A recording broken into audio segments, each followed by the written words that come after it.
미국 연방대법원의 동성결혼 합법화 판결을 앞두고 한인교회가 반대 운동에 나섰습니다. 자세한 소식 잠시 후에 전합니다. 오늘 테마 인터뷰에서는 만명전도의 사명을 품고 하나님을 전하는 일에 앞장서는 한국항공선교회 신일덕 선교사의 감동적인 이야기를 만나봅니다. 북한의 영화를 통해 그들의 삶을 들여다보는 통하라 한반도에서는 전영선 교수와 함께 북한의 경제에 대해 알아봅니다. 안녕하십니까. 양인순 목사입니다. 지구촌 곳곳에 여러 가지 이유로 많은 어려움을 겪고 있는 요즘입니다. 불가항력의 재난 상황에 처한 네팔로 많은 분들이 구조를 위해 그곳으로 떠나기도 하고 물품과 도움의 손길을 보내고 있는데요. 거대한 지진 피해로 큰 환난에 놓인 네팔을 위해서 이번 주 우리 모두가 모든 상황 속에서 역사하시는 주님을 의지하고 전심으로 기도하는 한 주가 되기를 바랍니다. 시청을 매거진 굿데이, 오늘은 4월 28일 화요일입니다.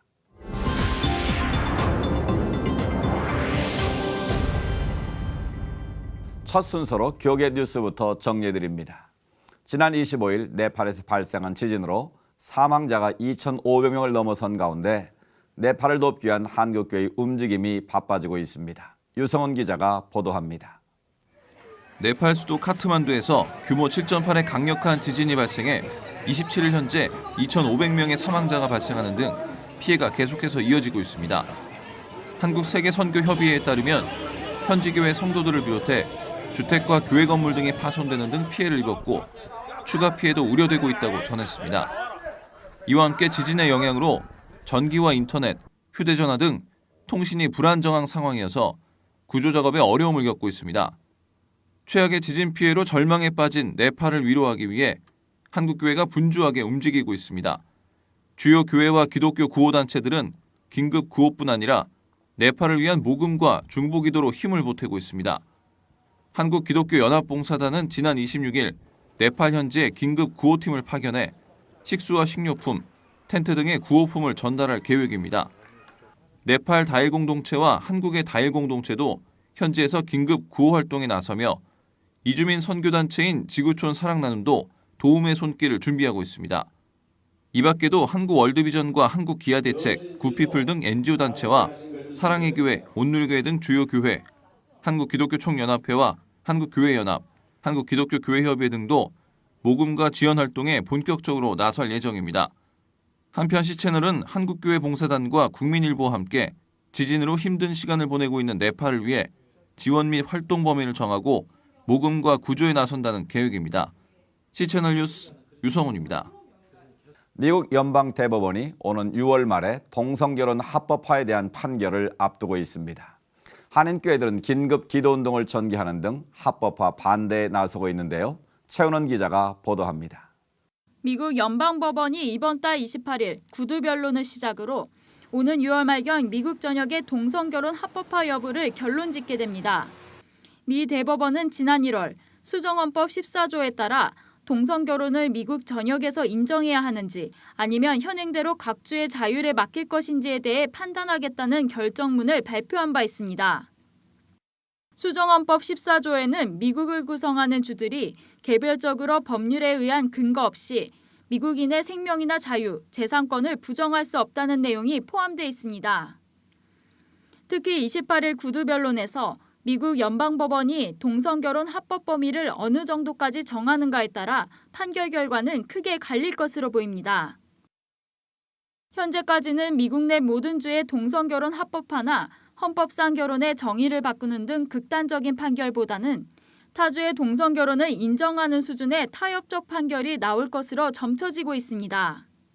이런 법적인 논의 가운데 남가주의 한인교회를 중심으로 동성결혼 합법화에 대한 반대 여론이 커지고 있습니다. 남가주 한인 목회자들은 지난 21일 미연방 동성결혼 합법화 저지를 위한 긴급기도회를 결성하고 동참단체를 모집하는 등 반대 운동을 전개하고 있습니다. 긴급기도회에는 미주 한인기독교 총연합회를 비롯해 미주 성시화 운동본부, 남가주 선교단체 협의회, 대뉴욕 지구 한인교회 협의회, KWMC 등 현지 여러 기독단체들이 동참하고 있는 것으로 알려졌습니다. 반대운동을 주도하고 있는 TV넥스트 설립자 세라김 사모는 동성결혼 합법화가 치열한 영적 전쟁이라며 교회들이 선한 믿음의 싸움을 끝까지 할 것을 호소했습니다. 미국에서 동성결혼 합법화를 둘러싼 모든 논란은 오는 6월이면 종지부를 찍을 것으로 보입니다. 하지만 동성애 차별금지법 논란이 계속되고 있는 우리나라 현실을 비춰볼 때 미국에서 벌어지고 있는 일들이 남일 같지 않게 느껴집니다. C채널 뉴스 최은원입니다. 예수 그리스도의 고난과 부활 등 그의 생애를 노래하는 작품인 핸델의 메시아가 발레로 표현됐습니다. 지난해 최우수 예술가상을 수상하기도 한 작품인 발레로 만나는 메시아 공연 현장을 정의민 기자가 다녀왔습니다. 예수님께서 앞을 보지 못하는 자의 눈을 치료하시고 걷지 못하는 자를 일으키십니다. 죄인된 우리를 위해 채찍 맞으시고 십자가 고난을 당하십니다.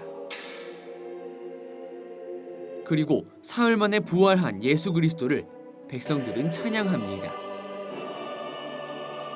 예수 그리스도의 생애를 합창으로 표현한 핸델의 메시아, 이를 발레로 그려낸 공연이 지난 주말 막을 올렸습니다. 발레로 만나는 메시아는 전체 2막 9장으로 구성된 작품으로 60여 명의 이화발레 앙상블 단원들이 예수 그리스도의 생애를 현대적 움직임으로 표현했습니다. 이번 공연을 수개월 전부터 준비한 출연진들은 준비 과정부터 공연에 이르기까지 하나님의 은혜를 경험할 수 있었다고 전했습니다. 성경을 다시 공부하면서 이번 기회에 다시 은혜를 받고 무대에서 하나님과 영접할 수 있는 그런 기회 자체가 너무 감동스럽고 감사드립니다. 포항과 울산 그리고 미국에 이르기까지 공연하는 등 오랜 기간 그 전통을 이어왔으며 지난해 최우수 예술가상을 수상하는 등 수작으로 평가받아왔습니다. 현대 사회에서 많은 사람들이 진리와 빛 대신 예수 그리스도를 통해서 우리가 어떻게 살아야 할지에 대한 질문과 또 거기에 대한 답을 찾는 데에 이 작품이 좀 보탬이 됐으면 좋겠다 하는 생각을 하면서 이번 공연에는 특히 다문화 가정과 탈북자, 소녀소녀 가장 등을 초청해 진행됐으며 공연 수익금 전액은 선교 지원금으로 쓰일 예정입니다. C채널 뉴스 정의민입니다. 이어서 그 밖의 교계 소식 전해드리겠습니다. 기독교 윤리실천운동 사회복지위원회가 2015년 좋은 교회를 선정해 수상하겠다고 밝혔습니다. 지난 12년간 110여 개 교회를 시상해온 기윤실 사회복지위원회가 지난 24일 기자간담회에서 이같이 밝히고 올해도 각 분야별 건강한 교회를 추천해 줄 것을 요청했습니다. 시상 부문은 교회 운영과 재정 등 기독교 윤리를 실천하는 교회와 지역사회와 함께하는 교회, 전도하는 교회와 다음 세대를 키우는 교회입니다. 추천 기간은 7월 20일부터 약 한 달간이며 심사를 거쳐 오는 12월 시상할 예정입니다. 중증장애인의 평생 일터 행복공장 만들기 운동본부 출범식이 지난 23일 경기도 파주 에덴복지재단에서 열렸습니다. 출범식에는 UN 사회개발국장 난다 크레릭 씨를 비롯해 내빈과 시민 등 천여 명이 참석했습니다. 행복공장 만들기 운동본부 정덕환 회장은 운동본부가 지구촌의 장애인과 소외된 이웃들에게 희망의 등불이 되길 소망한다고 인사했습니다. 이어진 순서에서는 축신앙송과 희망풍선 날리기 등의 기념 퍼포먼스도 진행됐습니다. 행복공장 만들기 운동본부는 이번 출범식을 통해 장애인의 행복한 일자리 만들기 운동을 적극적으로 전개하고 장애인과 사회의 취약계층 모두가 더불어 살 수 있도록 희망의 메시지를 전달한다는 계획입니다. 이번에는 나라밖 소식인데요. ISA 박해로 인해 고통을 겪은 사람들의 증언이 곳곳에서 전해지고 있는데요. 동남아까지 그 세력을 넓히고 있는 IS에 납치당해 목숨을 잃을 뻔한 선교사님 이야기 지금부터 전해드리겠습니다. After Islamic State fighters routed the Iraqi army last summer, the world realized the growing threat of ISIS. Its terror spread from Syria and Iraq to Libya and other parts of Africa, where Nigeria's Boko Haram recently pledged its allegiance. Add to this reports of operations in Pakistan and Afghanistan, And now the ISIS influence is reaching as far away as Southeast Asia. Islamic extremists want to control this area of the southern Philippines, and even though ISIS has yet to accept them into their organization, the MILF and the Islamic State have shared ideology. That includes destroying churches, kidnapping and killing Christians. Just ask missionary Pastor Daniel. He asked that we hide his face to protect him from further persecution. Last fall, Daniel and 2 other family members were kidnapped by a splinter group of the Moro Islamic Liberation Front, or MILF. When the 2 men captured me, I had a towel around my neck. One of the Muslim soldiers grabbed the towel and told me, "We will use this to wipe the blood from your neck." They took Daniel to their camp, where he met a notorious Islamic terrorist known as Commander Tukboy. Tukboy said he would behead the evangelist for leading tribal people to Christ. I told him, I was only helping the tribes. There is nothing wrong with preaching the gospel while serving them. He said, anyone who brings the gospel of Jesus Christ and upholds the God of Israel is our enemy. I noticed his soldiers digging a hole in front of me. I heard one ask, "Do you think he will fit in this?" So I knew the grave was for me. This was it. This was my time for death. And Pastor Daniel says Commander Tukboy revealed his true identity. Tokboy asked, "Do you know me? I'm the leader of ISIS in the Mindanao Islands. The Philippine government has been hunting me for a long time." Then he showed me the ISIS flag hanging in the camp. I also saw documents that had an ISIS flag on the letterhead. Daniel's family and friends prayed as the ordeal continued. Daniel's 10-year-old daughter, Carol, was among them. She tearfully told us she trusted God to deliver her father from death. We prayed John 15:7 for Papa. If you remain in me and my words in you, ask whatever you want and it will be done for you. The next morning, Commander Tukboy received an urgent phone call. Tokboy handed me the cell phone. A big voice on the other end asked, "Are you Pastor Daniel?" I said yes. He said, "Do you know today is the date of your death?" I replied, "Yes. If Jesus Christ wills it, today is my day." Then he said, "You are lucky. We are sparing your life. You are not going to die today." Daniel returned home with a warning. Stop evangelizing tribal people. Daniel now lives in another part of Mindanao. Foreign Ministry spokesman Charles Jose says the kidnapping does not mean ISIS is gaining a foothold in southern Philippines. We're not exactly convinced that they're really, I guess maybe they're just jumping on the bandwagon. Most of them are, engaged in banditry and kidnap for ransom activities. However, the Philippine government is investigating reports that potential ISIS recruits have received training in a remote village not far from Zamboanga City. Despite his near-death experience and the possibility that he could be kidnapped again, Daniel continues to share the gospel with the tribal people of Mindanao. The incident taught me not to fear death. I saw the power of God. Jesus delivered me out of death, and it has made me bolder to serve God because I saw His power. And Carol knows why she has her Papa back. We did not know where to find Papa, but God knew where to find him. The Lord brought him out of the camp. The Lord answered our prayers. God is so good to our family. Gary Lane, CBN News, Mindanao, Philippines. 지난 주말 너무 참담한 소식 앞에서 지구촌 모든 사람들이 망연자실했는데요. 네팔 현지 연결해서 자세한 소식 들어보겠습니다. 네팔 한인교회 정영석 목사님 전화 연결돼 있습니다. 안녕하십니까 목사님? 네, 안녕하십니까. 정영석 목사입니다. 지진이 난 지 벌써 사흘이 지나고 있습니다. 현재 상황 어떻습니까? 7.9의 지진으로 많은 인명피해가 났습니다. 특별히 현지 교회는 토요일 날 예배를 드리는 상황인데 예배를 드리고 있는 도중에 큰 지진이 일어나서 교회에 많은 피해가 있을 것으로 예상됩니다. 그러나 지금 통신 상황이 여의치 않아서 정확하게 인명피해가 파악되지는 않고 있지만 계속해서 교회에서 예배드리던 교회가 무너져서 성도들이 사망했다는 소식들이 점점 더 많이 전해지고 있습니다. 그리고 곳곳에서 사람들이 공터나 운동장 등에 모여 있는 상황입니다. 천막과 텐트 등을 치고 있지만 구호물자가 부족하고 또 지금 우기라 비까지 오고 있어서 건물 안으로는 들어가지 못하고 네. 바깥에 나와 있어도 비가 와서 많은 어려움들 가운데 처해 있는 상황입니다. 지금 최소 1만 명 이상의 피해가 있지 않을까라고 정부도 예상하고 있고 네. 네팔에서 가장 최악의 지진 사태가 되지 않을까 지금 염려 중에 있습니다. 네. 그리고 각국에서 계속해서 구호팀들이 오고 있는데 좀 더 체계적으로 일들이 이루어지기를 바라고 있습니다. 네팔은 한인교회가 하나로 모든 선교사님들과 교회가 함께 예배를 드리고 있는 것으로 알고 있습니다.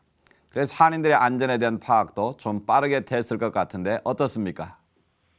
지금 한인교회와 한국 선교사님들은 단 한 가정이나 누구도 피해를 보지 않고 모든 분들이 건강하게 인원 파악들이 되고 있는 상태입니다. 그리고 선교사님들은 지방에 나아가서 지방의 지금 피해 지역들 가서 복구 작업에 수고하고 있는 상태로 알고 있습니다. 감사하게 공터나 천막을 치고 운동장 등에서 모여서 지금 이 상황들을 안전하게 잘 대처하고 계십니다. 그렇군요. 시간이 경과하면서 통신도 불통이 됐고 전기도 끊긴 상태, 또 물과 식량과 같은 생필품들이 부족할 것 같은데 현지 상황 어떻습니까? 지금 많은 생필들이 필요한데 특별히 의외로 네팔 분들이 참 침착하게 잘 대응해주고 있는 것 같습니다. 네. 사재기라든가 이런 부작용도 없고 안전하게 모든 일이 잘 진행되고 있는 것 같습니다. 특별히 근데 지방에는 많은 의약품과 또 의료 인력들이 너무 부족한 상태고 네. 천막 그리고 구호품들이 많이 필요한 상태입니다. 특별히 무너진 건물 안에 있는 분들을 구출하는데 인력들이 많이 부족한 상태입니다. 네. 정말 저희도 애통해하며 기도하고 있는데요. 어제 오늘 한국교회에서도 지원팀을 꾸려서 이미 네팔로 떠난 분도 계시고요. 지속적으로 도움의 손길이 닿을 것으로 믿습니다. 목사님 조금만 더 힘내시기 바랍니다. 네, 감사합니다. 지금 많은 분들의 기도로 많이 힘을 내고 있습니다. 네, 다행히 잠시 전화 연결이 돼서 목사님, 선교사님들의 안전에 대한 소식을 들을 수 있어서 감사했습니다. 구조를 돕는 손길들이 계속 이어질 테니까요. 모쪼록 건강 조심하시고 저희도 간절히 기도하겠습니다. 목사님 감사합니다. 네, 감사합니다.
가장 값지고 아름다운 인생은 주님께 순종하여 그 모든 삶을 주님과 함께하는 것이 아닐까 합니다.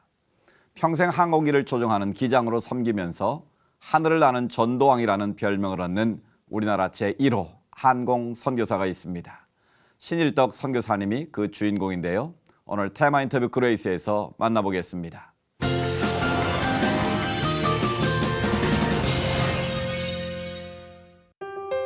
항공사 기장 출신으로 40년간 2만 시간이 넘는 비행 경력을 가진 선교사. 하늘을 나는 전도왕이라는 별명을 가진 그는 우리나라 제1호 항공선교사 신일덕 선교사입니다. 항공선교의 신일덕 선교사입니다. 선교사 일을 하면서 항공선교사 훈련을 원장을 겸하고 있습니다. 항공 선교사는 비행기를 가지고 의료 선교 또는 가서 섬에 가서 복음을 전하고 또 약품을 싣고 와서 노인들에게 전해주고 주로 그런 일이 많이 합니다. 그거 참 불행스럽게도 대한항공 기장으로서의 그 방송을 할 때는 그 프로시저가 있습니다. 그 책을 보고 해야 되는데 저는 늘 그 맨 처음에 할렐루야를 집어넣어 가지고 할렐루야 안녕하십니까. 오늘 이 비행기는 하나님이 타고 계시고 하나님이 이 비행기를 축복하고 계십니다. 여기 탄 모든 손님들은 하나님께서 안전하게 목적지까지 도착하게 되는 것입니다. 저는 신일덕 기장입니다. 타 종교에서 볼 때는 좀 이제 기심하기도 하고 너무나 기독교적인 그 평파적인 하고 나가 있잖아. 그래서 그 컴플레인이 들어와서 제가 그 제재를 받았습니다. 그래서 화물기 보는 기장으로 쫓겨났습니다. 그때 제가 몽고의 비행기를 보잉 727을 2대를 갖다 줬습니다. 그때 훈련 받고 그 사람들 다 시키고 와야 되는데 그때 저에게 큰 선물을 주었습니다. 여자를 처녀를 저에게 선물로 줍니다. 그래서 거절하고 왔는데 한국에 와서 사장을 만나가지고 그 얘기가 나오는데 몽고에서 좋았지? 그러길래 뭐요? 몽고에서 좋았잖아. 그 뭐 있잖아. 저는 그거 안 했습니다. 넌 왜 안 했어? 저는 교회 장로입니다. 야, 장로가 우리 대한항공에 수십 명이 있는데 뭐 장로 너는 금태를 둘렀냐? 그러면서 화를 내면서 저를 꾸짖었습니다. 저는 그때 가슴 속으로 슬펐습니다. 아니 그런 것도 못하고 참 그런 불만인데 그걸 못하고 왔다 질책을 하니까 그렇게 하고 이제 나오는데 사장님이 이런 말을 했습니다. 저놈은 진짜야. 저놈 진짜야. 그러나 다시 해제가 돼가지고 방송을 할렐루야를 집어넣고 방송을 했습니다. 그가 항공선교사의 사명을 감당할 수 있었던 건 어릴 때 심겨진 귀한 믿음의 씨앗 덕분이었습니다. 제가 어렸을 때 교회를 나가면서 너 열심히 다니다 보니까 전도사님이 저한테 또 뭐냐면은 너는 선생님은 새벽종을 쳤으면 좋겠다. 그때 교인이 16밖에 안 되기 때문에 그 새벽종을 치게 되었습니다. 그래서 새벽종을 치고 열심히 하는데 제가 이제 그 새벽종 치는 그 순간에 환상을 제가 보았습니다. 너는 장차 커서 무엇이 되고 싶은지는 그러한 환상이 떴을 적에 저는 정말 비행기를 타고 싶습니다. 이런 그런 환상을 통해서 가족들을 다 전도하게 됐고 가족들을 다 이제 예수를 믿게 하게 된 것입니다. 전도를 하게 된 동기는 제가 1968년도에 해병대 월남전에 참가를 했습니다. 1968년 4월 19일 날 비행 임무를 하는 중에 적의 고사포를 3발을 맞았습니다. 맞고 비행기에 불이 났습니다. 그런데 저는 항상 비행기 탈 때는 이 성경을 넣고 비행을 타게 됐습니다. 이 성경을 만지는 순간에 하나님께서 예사에서 43장 1절과 2절 말씀 너는 내 것이야. 내가 너를 구속하였고 지명하여 불러나니 물속에 들어갈지라도 내가 너를 구원해 줄 것이고 불속에 들어갈지라도 타지 않을 것이란 이런 확신이 왔기 때문에 그대로 비행기를 몰고 미 해병대 마블 마운틴 기지에 와서 불시착을 해서 무사히 착륙을 해서 그때 처음으로 미 해병대 그 소령이 뒤에 타고 있었는데 그 사람이 저에게 물었습니다. 넌 어떤 그런 용감한 정신을 가지게 되느냐? 나는 크리스찬이다. I'm 크리스찬. 나는 예수 믿기 때문에까지 몰고 왔다. 그래서 그 사람이 미국 부대에 가서 간증을 했습니다. 그래서 미 해병대 조종사가 39명이 저에게 전화가 왔습니다. 성경을 사달라고. 왜? 성경을 넣고 비행하면 죽지 않는다는 그것이 확신이 되기 때문에 32명을 사줘서 그들이 다 살아서 미국을 갔습니다. 그때 제가 처음으로 32명을 전도하게 되었습니다. 그때 전도가 계기 돼가지고 40,000명을 쭉 전도하게 되는 것입니다. 많은 사람들을 주께로 인도하면서 그가 결심한 또 한 가지는 바로 삶으로 그리스도를 전하는 것. 예, 전도라는 것은 우리가 앞에 가서 전도하라 그러기보다는 나를 통해서 내가 떠난 자리가 다른 사람이 봤을 적에 저 사람은 예수 믿는 사람이야. 항상 자리가 깨끗해. 저 사람은 항상 남에게 선을 베풀고 남을 섬기고 있어. 그러한 냄새를 풍겨주면은 전도하라고 하지 않아도 그 사람은 나를 통해서 전도하게 됩니다. 그러니까 우리가 항상 전철을 탈 때나 무슨 여행을 할 때나 항상 우리 남에게 섬기는 마음과 남을 위해서 최선을 다하는 그런 마음을 할 때 예수 믿는다는 그 사람들이 그런 마음을 가지게 되는 것입니다. 받은 은혜를 전하지 않고서는 견딜 수 없다는 신일덕 선교사. 할렐루야 캡틴 신일덕 선교사는 자신과 같은 항공 선교사들을 섬기며 온 세상을 위한 복음의 통로가 되길 오늘도 소망하고 있습니다.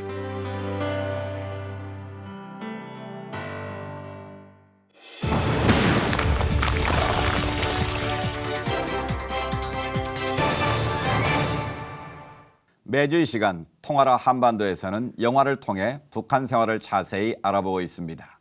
오늘도 건국대학교 통일인문학연구단 전영선 교수와 함께합니다. 안녕하십니까? 네, 안녕하십니까? 오늘 어떤 이야기를 해주시겠습니까? 네, 오늘은 이제 북한의 경제와 관련된 이야기를 준비했습니다. 네. 며칠 후면 이제 노동절이기도 하고요. 그래서 북한의 최근 경제와 관련된 이야기를 중심으로 한번 영화를 준비했습니다. 예, 경제는 무엇보다 중요한 주제인 것 같은데요. 북한에서도 경제와 관련된 영화가 많이 있습니까? 뭐 남이나 북이나 경제 문제는 굉장히 중요한 문제가 되고 있고요. 북한도 이제 1990년대 이른바 고난의 행군을 지나고 난 다음에 이 경제 문제를 체제 생존과 관련되는 문제로 인식을 하고 있고요. 네. 그래서 2000년부터 시작해서 이 경제를 어떻게 효율성 있게 높일 것인가라고 하는 주제를 담은 이제 영화들을 많이 만들어냈습니다. 그래서 자연스럽게 2000년 이후에 보면은 이제 경제를 주제하는 영화도 좀 많아졌고요. 흥미로운 것은 이제 숫자가 늘었을 뿐만 아니라 경제 문제를 인식하고 접근하는 방법도 예전하고 조금 차이를 보이고 있습니다. 네. 인식하는 방법이 달라졌다고 그러는데 어떻게 달라졌습니까?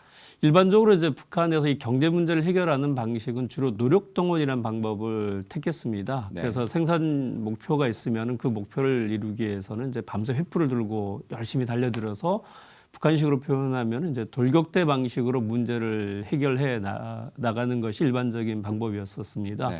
그래서 뭐 우리는 뭐 자재도 없고 전력도 없지만은 붉은 귀 밑에서 일편단심을 해서 이 문제를 풀어 나가야 된다라는 것이 이제 북한이 일반적으로 해왔었던 경제 방식이라고 한다면 2000년 이후에 나온 영화들을 보면은 이제 경제를 이제 그런 식으로 풀어서는 안 된다. 경제 문제는 좀 경제에 맞게끔 효율성을 높이는 방법을 통해서 문제를 좀 해결해야 된다는 것을 제시하고 있고요. 어떻게 보면 이제 경제 문제를 보다 경제적인 차원에서 접근하는 것이 달라졌다고 할 수 있습니다.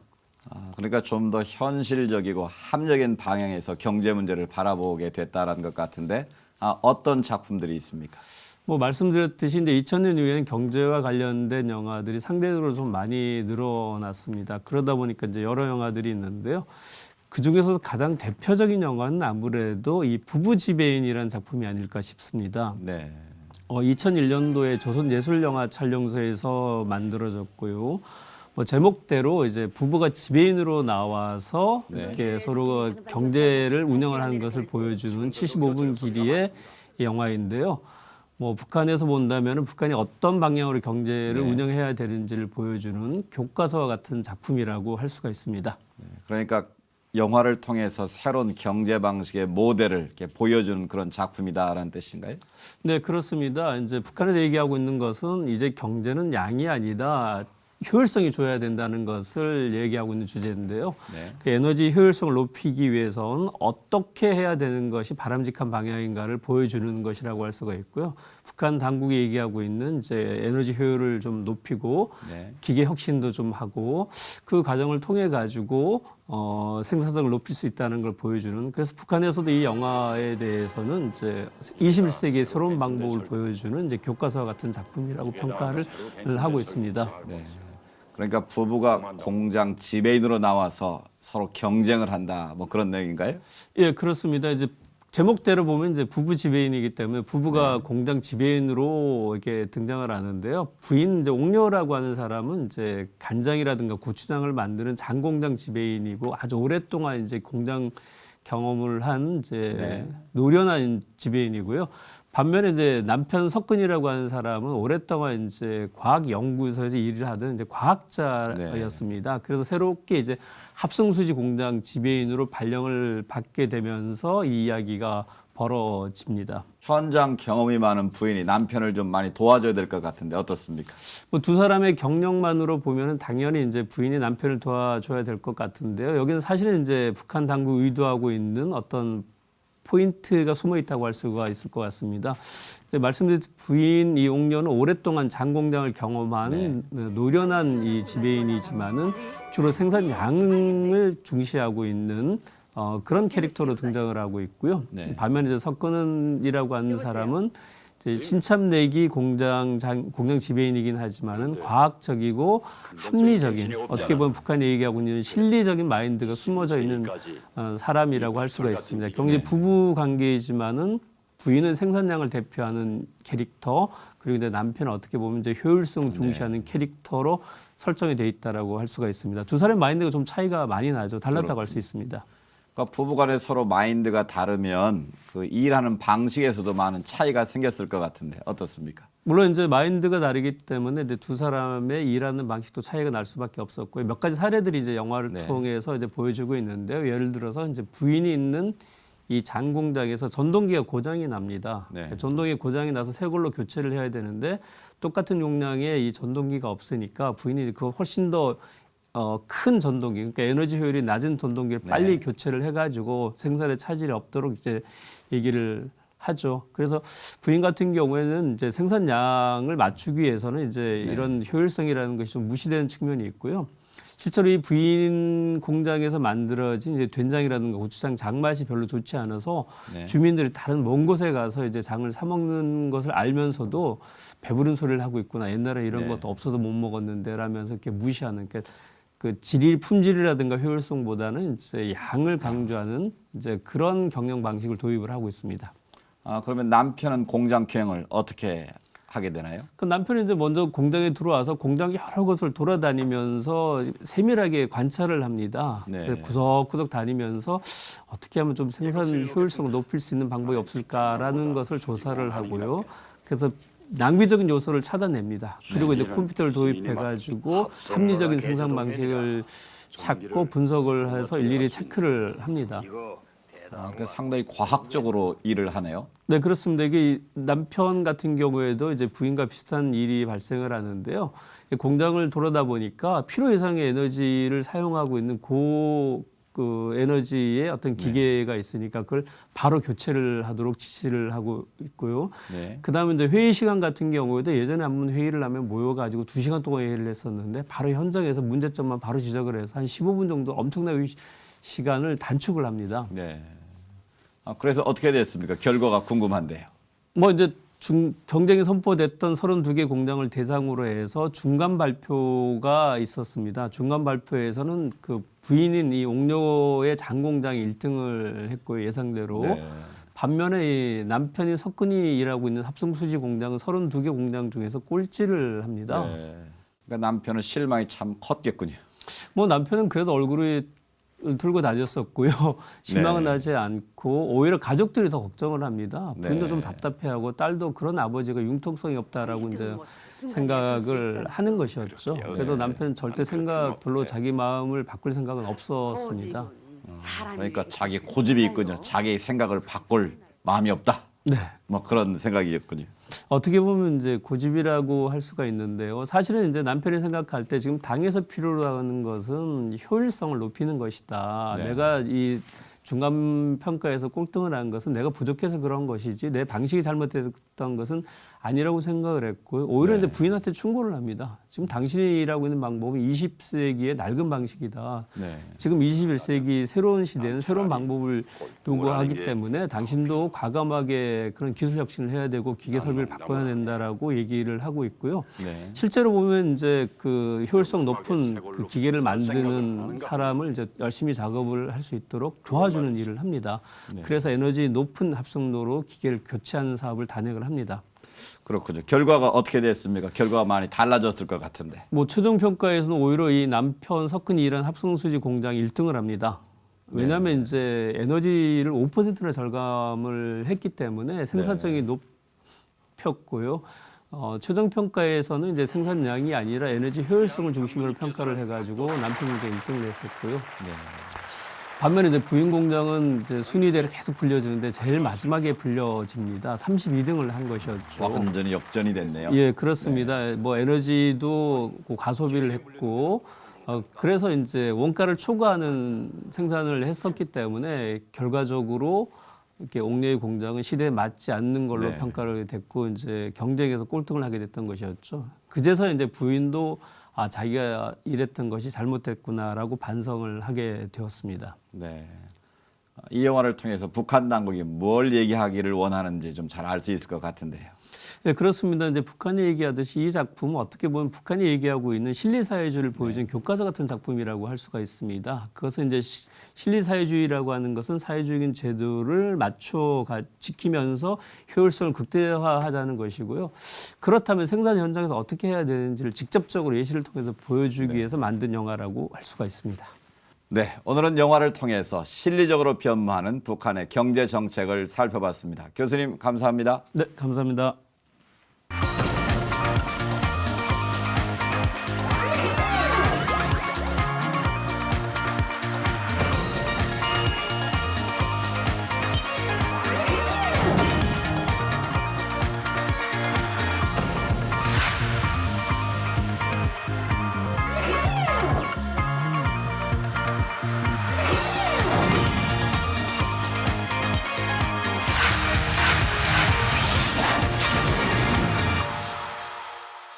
C채널 매거진 굿데이는 여러분이 직접 참여하실 수 있는 방송입니다.